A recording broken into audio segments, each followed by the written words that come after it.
Dizem que em assunto de religião, política e futebol, cada um tem a sua crença e não adianta discutir, porque sempre acaba em confusão. Religião, então, é um tema que por vezes esteve à frente de vários conflitos históricos ao longo de nossa humanidade, vista por alguns como um elemento de dominação e manipulação política, e por outros como um elemento integrador da sociedade, que pode unir a todos os indivíduos em torno de um sentimento de fraternidade. Mas pouco se fala ou quase nunca se reflete sobre quais as interferências da religião na vida do indivíduo. Como isso afeta o sujeito que tem suas particularidades e subjetividades que estão para além de uma necessidade material e social. Embora existam vários conceitos sobre religião e cada um traga em si um reflexo de seu contexto histórico, todos vão apontar para a religião como uma relação entre o indivíduo e uma dimensão transcendental que se encontra acima desse indivíduo. Através dessa relação se constrói um conjunto de princípios e práticas morais que vão nortear o cotidiano dos praticantes. Como cada indivíduo é diferente, cada um vai captar e expressar essa mensagem à sua maneira. O mais importante de perceber é que, geralmente, a busca por essa relação transcendente está muito ligada a uma busca de virtudes, uma busca de viver determinadas ideias que tragam sentido para a vida, sentido este que esteja além da necessidade da sobrevivência. No mundo clássico grego, por exemplo, essa dimensão religiosa se expressou através da busca pelas virtudes da justiça, temperança, coragem e prudência. Tais virtudes revelam a lógica do pensamento grego. Esta conduta esperada pelos deuses deveria ser a base moral do indivíduo e da sociedade. Sri Ram, um dos pensadores indianos mais importantes do século XX, também concordava com essa visão do mundo grego.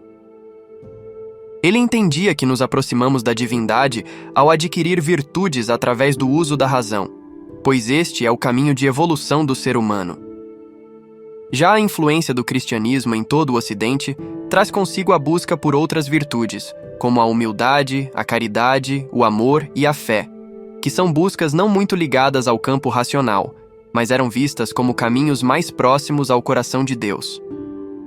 Já no Oriente, para uma das versões do budismo, um viver religioso deveria estar identificado com a verdadeira sabedoria, conhecida como auto-sacrifício em detrimento de toda a humanidade.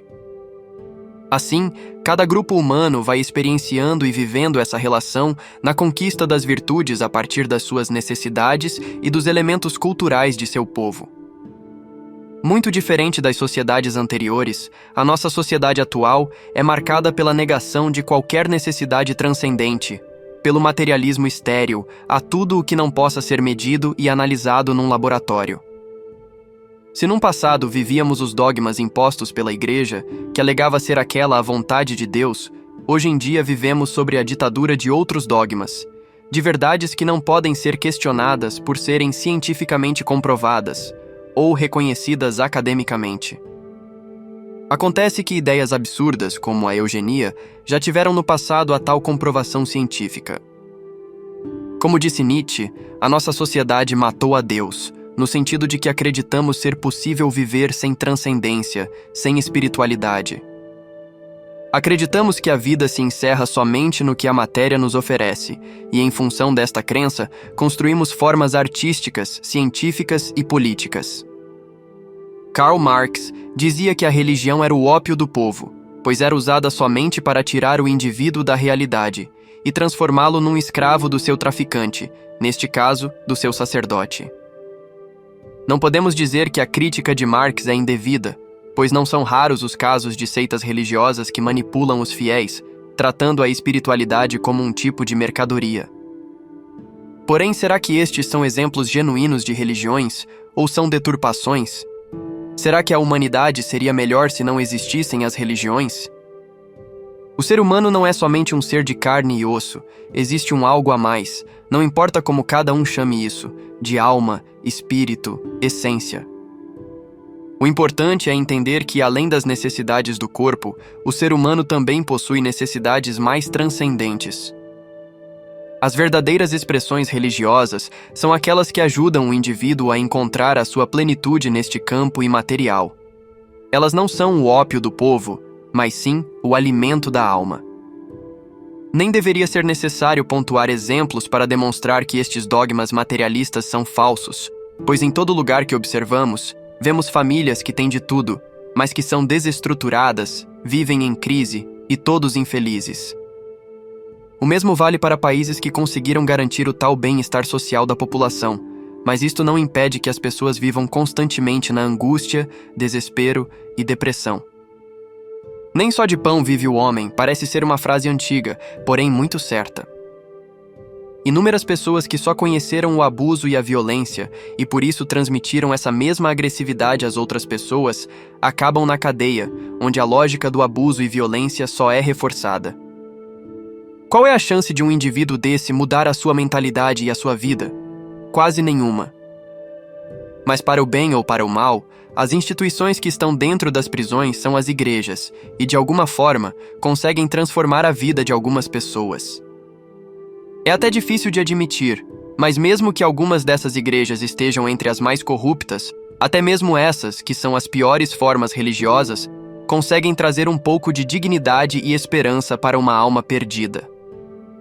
Além disso, a religião serve também como uma ferramenta de formação moral.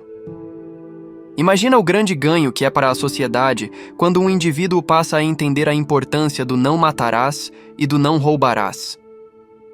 Pegando o outro extremo da sociedade, o das celebridades que têm muito dinheiro, fama e reconhecimento público, também são inúmeros os casos de pessoas com as vidas destruídas internamente.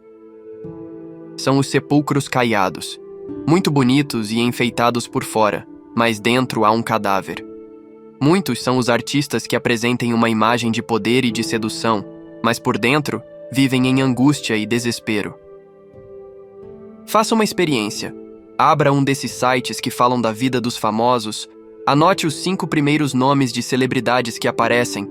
Agora veja quantas delas já não teve graves problemas com vícios, depressão ou mesmo com crimes. E onde é que muitos deles encontram algum tipo de alívio para o sofrimento? Na religião. Nos anos 90, 2 bandas de rock faziam muito sucesso entre os jovens brasileiros, Charlie Brown Jr. e Raimundos. Os vocalistas Chorão e Rodolfo sempre foram muito amigos, e como era muito comum nesse meio, eles viviam a vida louca, cheia de mulheres, drogas e rock and roll. Mas um certo dia, Rodolfo se converte ao cristianismo, decide abandonar este meio, sai dos Raimundos e, claro, recebe crítica de muita gente. Afinal de contas, quando pensamos na vida de um rockstar e de um crente, qual delas é a mais desejada pelas pessoas? Chorão e Rodolfo continuaram amigos, mas cada um vivendo seu estilo de vida. Infelizmente, em 2013, a banda Charlie Brown perdeu o seu vocalista, vítima de uma overdose de cocaína. Hoje, Rodolfo Abrantes segue a sua carreira como músico e pregador cristão. Está casado há mais de 18 anos com Alexandra Horn, com quem tem um filho e, desde que se converteu, deixou de ser usuário de drogas. Por mais que existam críticas ao fanatismo e à hipocrisia de muitos religiosos, não podemos negar que a experiência religiosa é muito importante para muitas pessoas e para a sociedade de forma geral. Sem dúvida nenhuma, podemos dizer que a religião salvou a vida de Rodolfo e, por consequência, de sua família também.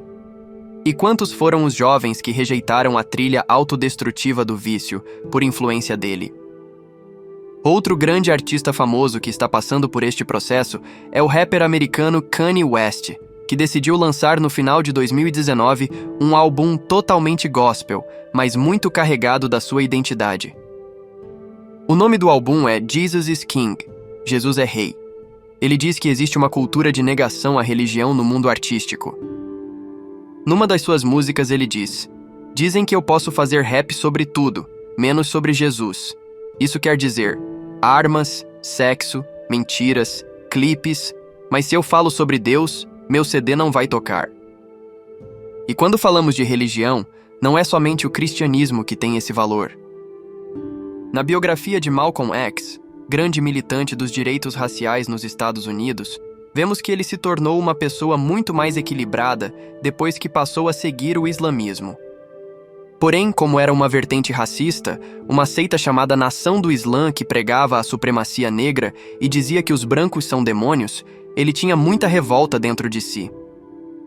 Somente quando conheceu o islamismo na sua essência, quando viajou para Meca para realizar a cerimônia tradicional de todo muçulmano, lá ele viu pessoas de todas as etnias e todas as classes orando para o mesmo Deus.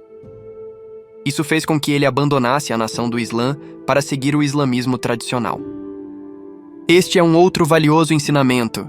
As religiões são melhores, quando mais tradicionais e próximas das mensagens de seus fundadores. Geralmente, as inovações religiosas são criadas por manipuladores que têm mais interesse em ganhos materiais egoístas do que em transmitir uma proposta espiritual. Claro que existem aquelas pessoas que não sentem necessidade de frequentar alguma instituição religiosa e não há problema nenhum nisso. Muitos encontram na filosofia, na arte, na ciência e até mesmo na experiência política o caminho para esse algo transcendente que chamamos de Deus. Ou seja, de certa forma também estão fazendo uma religião, já que estão se reconectando com algo mais profundo.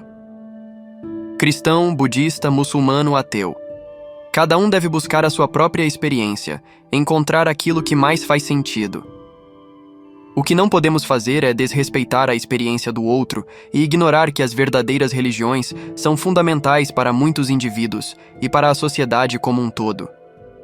Então vamos buscar o nosso próprio caminho e praticar aquela máxima que aconselham: viver e deixar viver.